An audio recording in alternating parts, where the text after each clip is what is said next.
Shalom, Bapak Ibu Saudara yang dikasihi Tuhan kita Yesus Kristus. Atas nama Majelis Jemaat Sola Gracia Bogor mengucapkan selamat datang, selamat beribadah.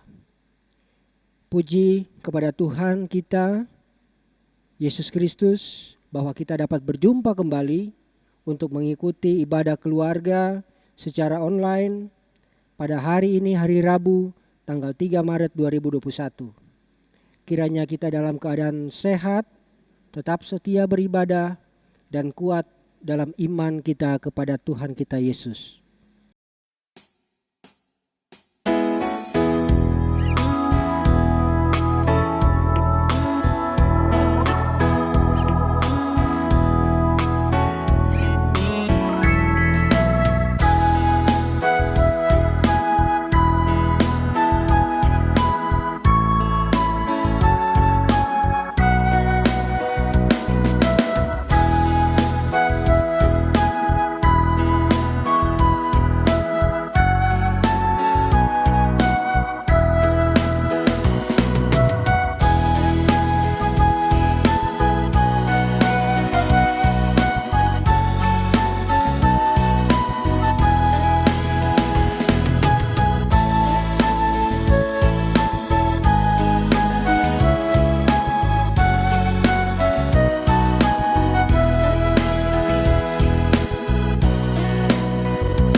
Mari sebelum kita masuk dalam pembacaan Alkitab dan kita renungkan, kita akan berdoa.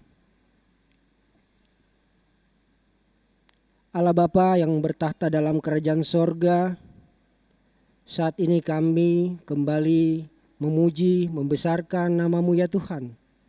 Karena kesetiaan Engkau terhadap kami umat-Mu yang percaya begitu besar. Terima kasih ya Bapa di sorga, saat ini kami kembali dimungkinkan untuk kembali melakukan ibadah secara online.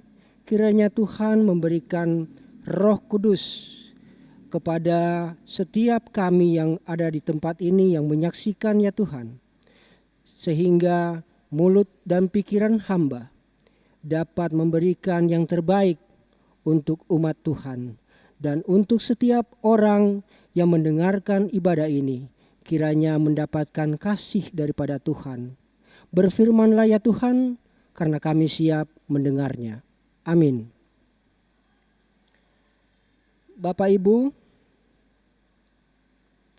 kita akan membacakan Alkitab pada sore menjelang malam hari ini yaitu yang terambil dari 1 Tesalonika pasal 2 ayatnya yang ke-13 hingga yang ke-20.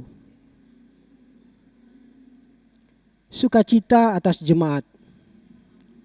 Dan karena itulah kami tidak putus-putusnya mengucap syukur juga kepada Allah, sebab kamu telah menerima firman Allah yang kami beritakan itu, bukan sebagai perkataan manusia, tetapi dan memang sungguh-sungguh demikian, sebagai firman Allah yang bekerja juga di dalam kamu yang percaya.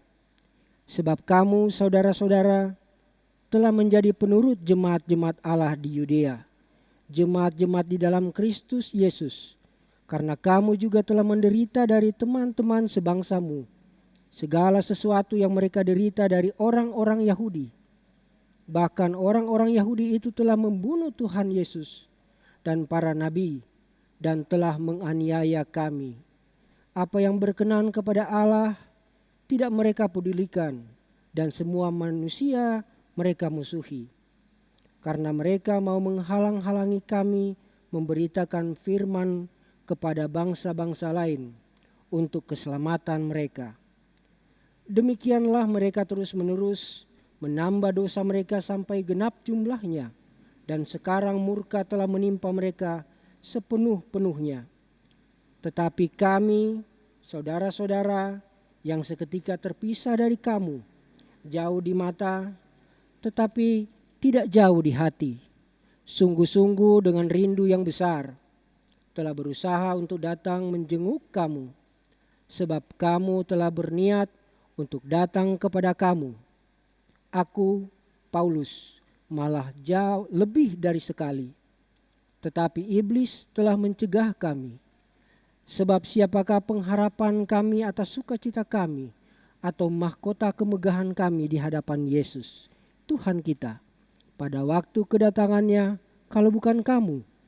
Sungguh, kamulah kemuliaan kami dan sukacita kami.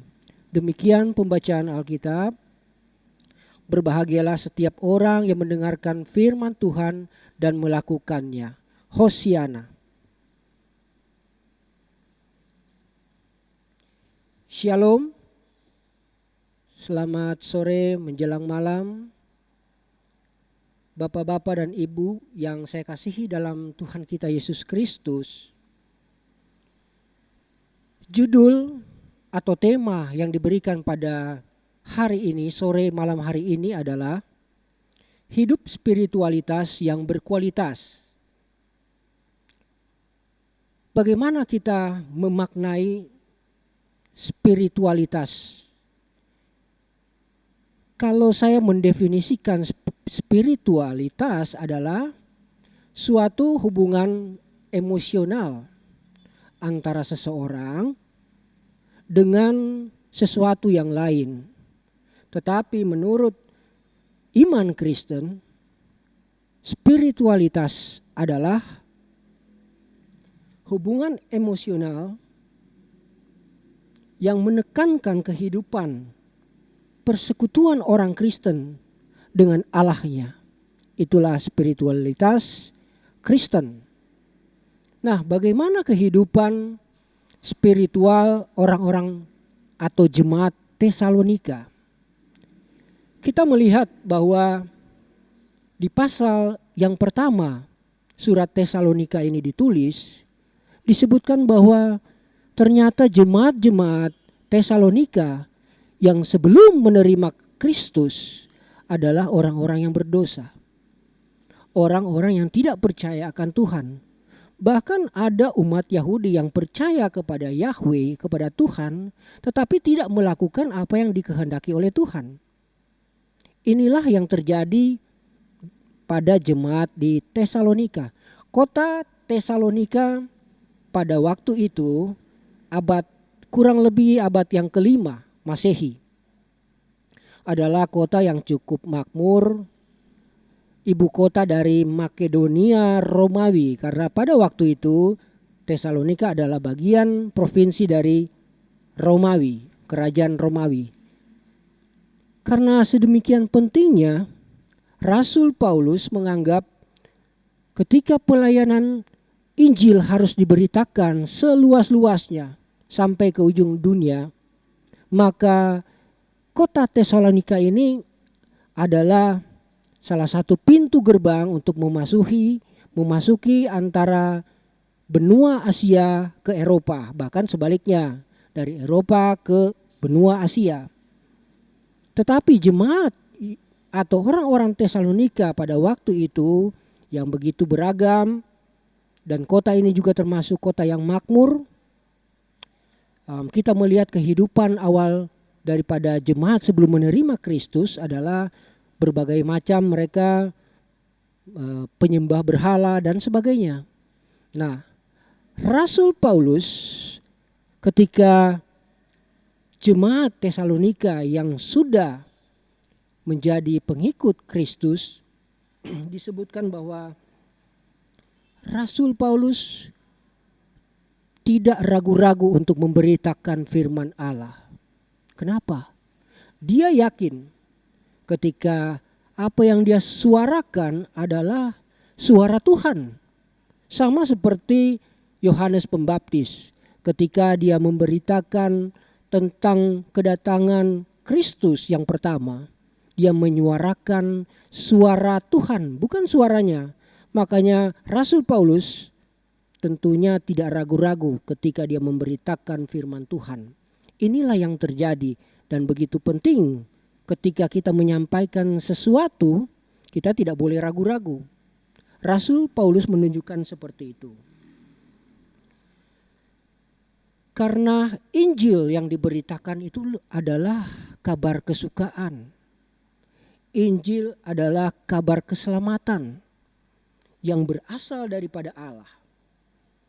Oleh karena itu disebutkan dalam ayat yang kita baca, Rasul Paulus merasa mengucap syukur itu dengan tidak putus-putusnya. Artinya dia tidak berhenti terus bersyukur lagi, tetapi senantiasa selalu dia mengucap syukur kepada jemaat yang sudah didirikan di Tesalonika. Jemaat yang berkembang di Tesalonika, Paulus beranggapan ada suatu kebangunan rohani yang begitu besar sehingga jemaat Tesalonika ini punya hubungan yang khusus dengan Tuhan. Spiritualitas yang khusus antara jemaat Tesalonika dengan Tuhan. Inilah yang dilihat oleh Rasul Paulus. Paulus juga melihat bahwa Injil Kristus bekerja di dalam hati setiap orang yang percaya di sana. Dan tentunya kita sebagai jemaat Tuhan yang ada sekarang di Indonesia, dewasa ini, terkhusus di GPIB Sola Gracia. Apakah kita juga ketika kita mendengarkan firman Tuhan, betul-betul kita resapi dalam hati kita, betul-betul tertanam di dalam hati kita. Seperti jemaat Tesalonika, itu menjadi pertanyaan buat kita.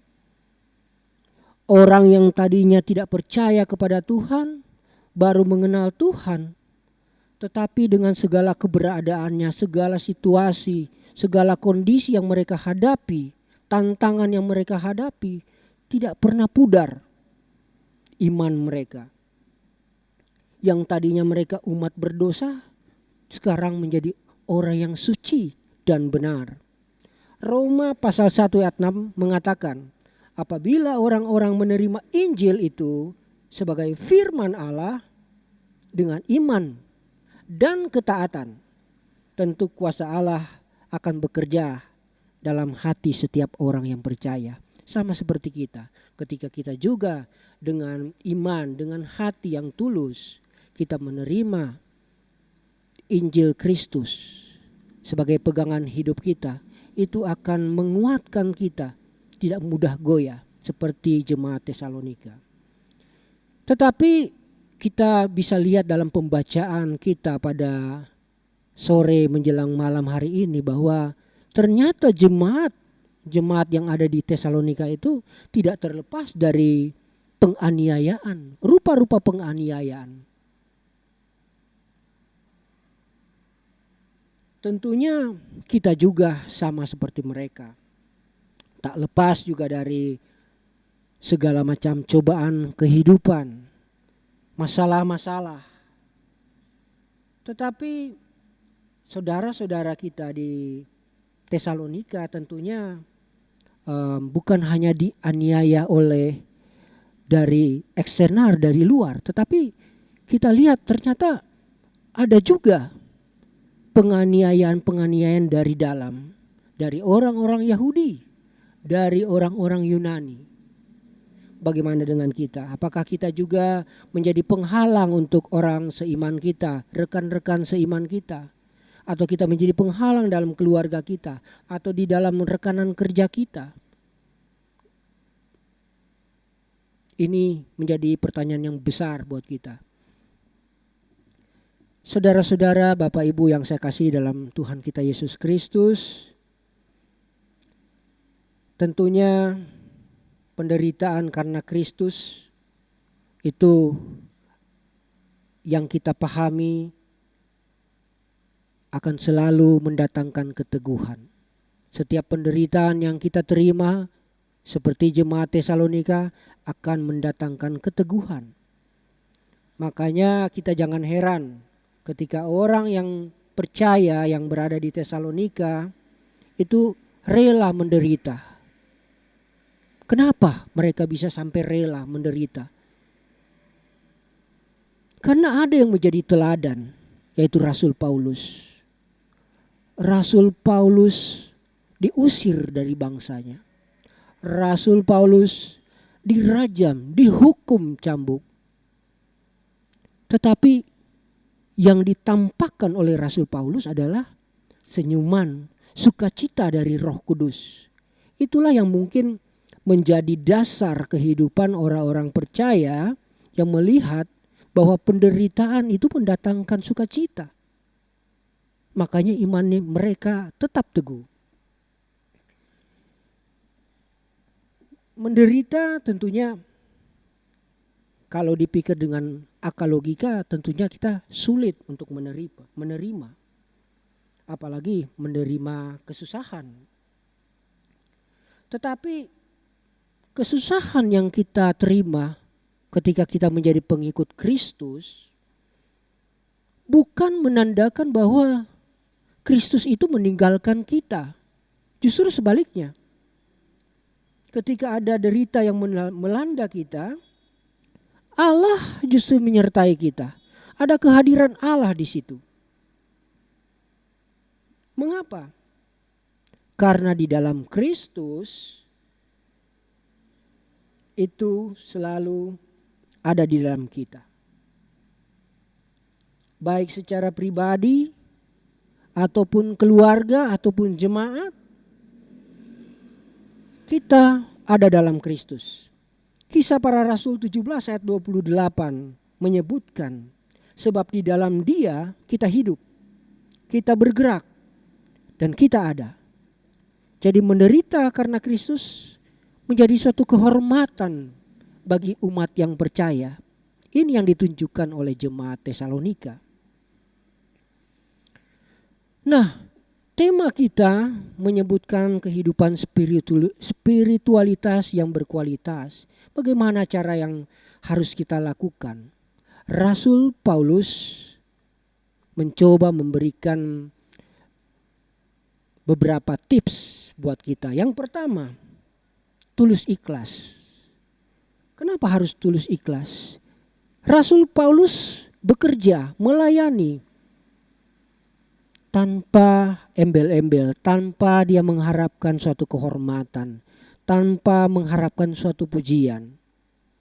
Begitu juga dengan kita ketika kita berada dalam pelayanan atau kita melayani sebagai kepala rumah tangga atau sebagai ibu rumah tangga ataupun di pekerjaan, kita sebagai pemimpin, kita sebagai bawahan, ketika kita bekerja, kita melayani harus tulus dan ikhlas.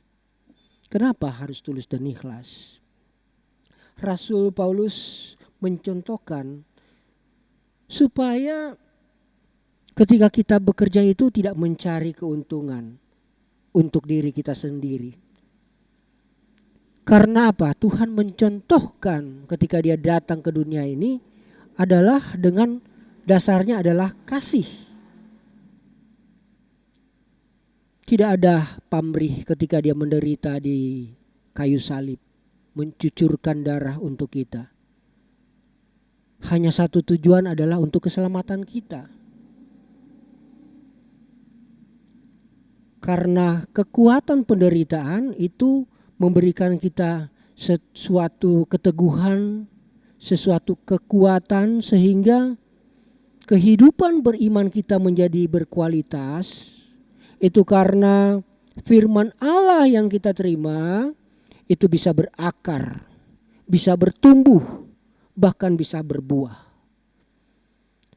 Saya menceritakan suatu kisah 26 Desember 2004, bagaimana terjadinya musibah yang cukup terkenal bahkan di seluruh dunia, bagaimana tsunami melanda Aceh. Suatu waktu ketika setelah selesai terjadi tsunami, beberapa orang-orang, termasuk ada salah satu hamba Tuhan yang pergi menjenguk ke daerah yang garda terdepan ketika bencana itu datang di tepi pantai. Mereka kemudian pergi ke wilayah tersebut dan yang dilihat adalah seluruh pesisir pantai yang mereka lihat sejauh mata memandang itu hancur, rata dengan tanah. Tetapi yang mengherankan adalah ada satu pohon kelapa yang masih tetap berdiri dekat dengan pantai. Pohon kelapa yang berdiri, kemudian orang-orang tersebut mendekati, melihat bagaimana kok bisa ya satu pohon kelapa selamat dalam terjangan badai yang luar biasa pada waktu itu. Pohon kelapa yang sudah agak membungkuk, tidak terlalu lurus tapi membungkuk, masih berdiri kokoh di dekat bibir pantai. Dan sesampainya di sana mereka melihat di sekelilingnya bahwa tanah yang ada di situ dengan tanah di mana pohon-pohon yang lain bertumbangan itu sama. Tidak ada yang berbeda. Yang berbeda hanya satu, pohon itu tetap berdiri teguh. Nah, ketika mereka mendekati pohon tersebut, dengan segala macam pertanyaan dalam benak mereka, kenapa pohon tersebut masih berdiri, seorang bapak-bapak menghampiri mereka. Rupanya bapak ini juga salah satu orang yang survive, yang selamat dalam peristiwa yang mega dahsyat tsunami pada waktu itu. Dan tentunya mereka bertanya kepada bapak itu, kenapa pohon ini masih berdiri? Dan jawaban daripada bapak tersebut adalah, pohon ini kira-kira sudah bertumbuh kurang lebih 10 tahun. Dan dari waktu ke waktu, setiap ada badai ombak yang datang, yang dahulu kena adalah pohon tersebut. Setiap ada badai, pohon itu duluan. Mungkin kalau pohon tersebut bisa bicara, pasti dia sudah menangis. Pasti dia sudah berteriak kepada Tuhan, kenapa saya yang selalu mendapatkan yang pertama musibah. Tetapi ketika musibah itu ombak datang pertama, badai datang kedua dan seterusnya, akarnya semakin mantap ke dalam. Tanpa disadari pohon kelapa tersebut setiap tahun akarnya semakin kokoh. Walaupun pertumbuhannya itu melengkung, tidak tinggi, tidak tegap, ternyata pohon itu makin kokoh ke dalam. Ketika ada terjangan badai tsunami yang besar, pohon itu tetap berdiri. Ketika dia merunduk melambangkan pohon itu tetap rendah hati. Begitu juga dengan umat kita, kita yang percaya.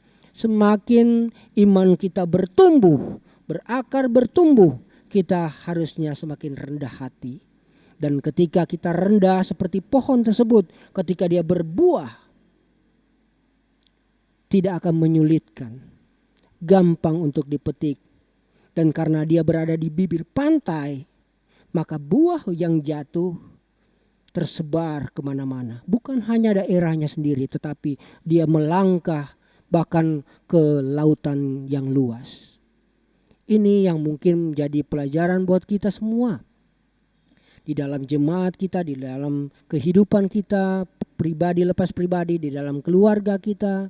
Setiap kita menerima, membaca firman Allah, biarlah firman Allah itu tetap berakar. Persoalan yang kita terima tetap berakar dalam kehidupan kita. Sehingga iman kita bertumbuh, kemudian berbuah. Yang kedua adalah ketika kita sudah tulus dan ikhlas, tentunya kita juga diajarkan untuk selalu setia dan giat. Kenapa kita harus setia dan giat? Artinya ketika kita sudah bertumbuh iman kita, tetapi kita tetap jangan loyo, jangan patah semangat ketika badai datang, cobaan datang, aniaya datang, kita jangan pernah malas. COVID-19 datang, kita jangan pernah malas. Kita tetap setia kepada Tuhan, kita tetap bergiat membaca Alkitab dimanapun kita berada. Seorang yang setia juga sebaliknya akan mendatangkan berkat. Kita akan mendatangkan berkat bukan hanya untuk diri kita sendiri, tetapi untuk banyak orang. Setiap rumah tangga Kristen akan menjadi berkat untuk banyak rumah tangga yang lain. Kita bersyukur kita hidup di tengah kemajuan teknologi yang sekarang cukup canggih. Di dalam ayat Alkitab mengatakan, Rasul Paulus mengatakan bahwa penganiayaan tersebut tidak semata-mata membuat jauh, tetapi membuat dekat di hati. Mungkin jauh di mata, tetapi dekat di hati. Tetapi yang harus kita waspadai adalah banyak kita sekarang ini dengan kemudahan-kemudahan yang ada yang tidak dimiliki oleh jemaat-jemaat yang dulu, yang tidak bisa melihat online seperti kita saat ini. Tetapi bahaya teknologi adalah justru menjauhkan yang dekat. Ini yang harus kita cermati dengan baik. Ketika kita dalam masa kesusahan, banyak yang harus kita bersyukur. Kita berjumpa dengan Tuhan, kita beribadah kepada Tuhan. Tentunya jangan patah semangat, jangan pernah tawar hati. Bapak Ibu yang saya kasih dalam Tuhan Yesus Kristus, tentunya setiap aniaya itu tidak akan membatasi kita seperti COVID-19 tidak akan membatasi. Alkitab sudah menulis, pembacaan kita sudah menulis bahwa seorang suami mungkin bisa dibatasi untuk bertemu dengan istrinya. Seorang istri dibatasi dengan suaminya. Seorang ayah dan ibu dibatasi untuk berjumpa dengan anak-anaknya. Tetapi perjumpaan kita dengan Tuhan kita Yesus Kristus yang kedua kali, apapun tidak bisa menghalangi. Itulah kerinduan kita, itulah harapan kita, semua umat yang percaya, bukan cuma jemaat Tesalonika, tetapi jemaat kita. Kita semua berharap kedatangan Tuhan kita Yesus Kristus sehingga kita mendapatkan mahkota kehidupan. Immanuel, Allah beserta dengan kita.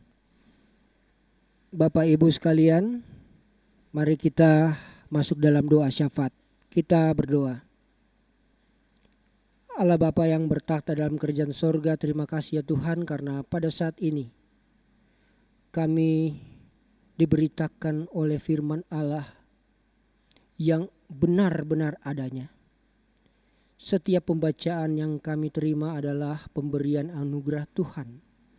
Kami percaya ya Tuhan, setiap apa yang kami dengar ini ya Tuhan bisa berguna dalam kehidupan kami ya Tuhan. Kami umat yang percaya berdoa untuk setiap keadaan yang kami rasakan pada hari-hari ini ya Tuhan. Kami berdoa untuk pemerintahan kami, mulai pemerintahan yang paling atas sampai dengan yang terbawah. Aparat kepolisian, TNI, bahkan seluruh unsur-unsur masyarakat yang ada. Tuhan berkati, Tuhan beri anugerah, kekuatan, kesehatan, akal budi, serta kebijaksanaan daripada Tuhan. Sehingga setiap apa yang diputuskan, apa yang dilakukan tentunya berguna untuk umat-Mu saat ini. Bapa dalam kerajaan surga, kami rasakan juga dalam pergumulan kehidupan bergereja kami. Tuhan kiranya menolong gereja kami. Terkhusus lagi gereja GPIB Sola Gracia yang saat ini berkerinduan untuk mendirikan bangunan gereja. Kami tahu ya Tuhan, kerinduan kami ini adalah kerinduan dari setiap orang yang percaya, bukan untuk menguntungkan, apalagi untuk menguntungkan diri sendiri, tetapi untuk kemuliaan Tuhan, untuk pekerjaan Tuhan di muka bumi ini ya Tuhan. Kami tahu ya Tuhan, Engkau mau buka kesempatan, Engkau mau buka pikiran sehingga setiap kami di dalam kepanitiaan yang sudah terbentuk selalu diberikan kekuatan daripada Tuhan sehingga bisa melangkah sesuai dengan maksud Tuhan. Bapa dalam kerajaan surga, kami juga berdoa untuk setiap keluarga yang ada di jemaat GPIB Sola Gracia. Tentunya dengan setiap pergumulan yang kami rasakan ya Tuhan. Setiap rumah tangga punya pergumulan masing-masing. Engkau lihat kami satu persatu ya Tuhan. Engkau tahu setiap kebutuhan yang ada. Biarlah dalam pembacaan Alkitab yang kami renungkan hari ini ya Tuhan, kami tetap setia dalam rumah tangga. Kami tetap teguh, kami tetap mendengarkan firman Tuhan. Sehingga apa yang kami rasakan menjadi keteguhan iman kami. Kami juga berdoa untuk setiap orang yang sakit ya Tuhan. Di dalam jemaat ini Engkau lihat begitu banyak yang menderita sakit penyakit. Tapi kami tahu Engkau Tuhan Yesus sebagai tabib yang agung. Dokter di atas dokter yang ada. Kiranya dengan bilur-bilur Tuhan Yesus Kristus bisa menyembuhkan mereka dimanapun mereka berada. Dimanapun mereka tinggal. Kasih Tuhan selalu melingkupi mereka. Kami juga berdoa tentunya untuk orang tua kami ya Tuhan. Setiap janda, duda, anak, yatim piatu. Banyak pergumulan yang mereka rasakan. Kuatkan hati mereka ya Tuhan. Sehingga dalam kehidupan sehari-hari mereka bisa menjalankan sesuai dengan maksud Tuhan. Sesuai dengan firman Tuhan. Sehingga setiap mereka menjadi teladan untuk keluarga. Bahkan untuk masyarakat. Terima kasih ya Tuhan. Kami tahu banyak kesalahan yang kami perbuat. Ucapan syukur yang kami ucapkan tentunya begitu besar, kami mohon kepada Engkau ya Tuhan. Tetapi kami tahu bisa membatasi doa kami, hubungan spiritual kami dengan Engkau, Sang Maha Besar. Untuk itu ya Tuhan, Engkau sudah menebus dosa kami dengan darah Kristus. Kami yakin dan percaya Engkau memulihkan kehidupan kami dari hidup yang lama menjadi hidup yang baru. Terima kasih ya Bapa di sorga. Kami tahu banyak sekali kekurangan, banyak sekali permintaan yang belum kami ucapkan pada kesempatan ini ya Tuhan. Tetapi biarlah Engkau sempurnakan setiap doa permohonan kami sesuai dengan maksud Tuhan. Dan bagaimana Tuhan sudah mengajarkan untuk kami berdoa. Bapa kami yang ada di dalam kerajaan sorga, dikuduskanlah namamu. Datanglah kerajaanmu, jadilah kehendak-Mu di bumi seperti di surga.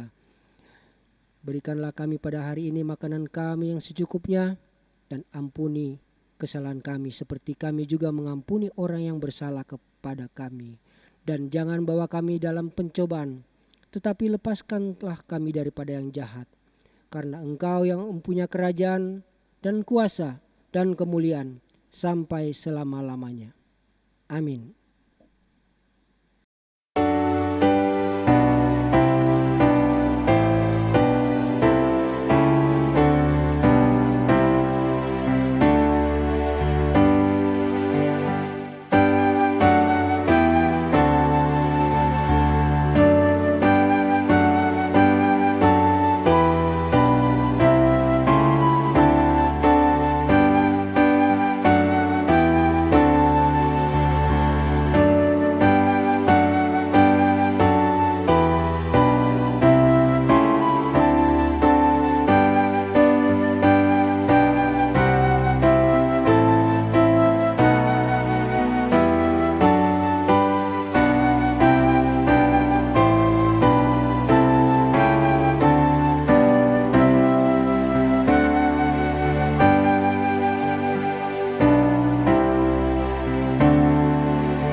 Bapak, Ibu, saudara yang dikasihi dalam Tuhan kita Yesus Kristus, tetaplah penuh damai sejahtera dan jadilah pelaku firman di tengah-tengah keluarga, gereja, dan masyarakat.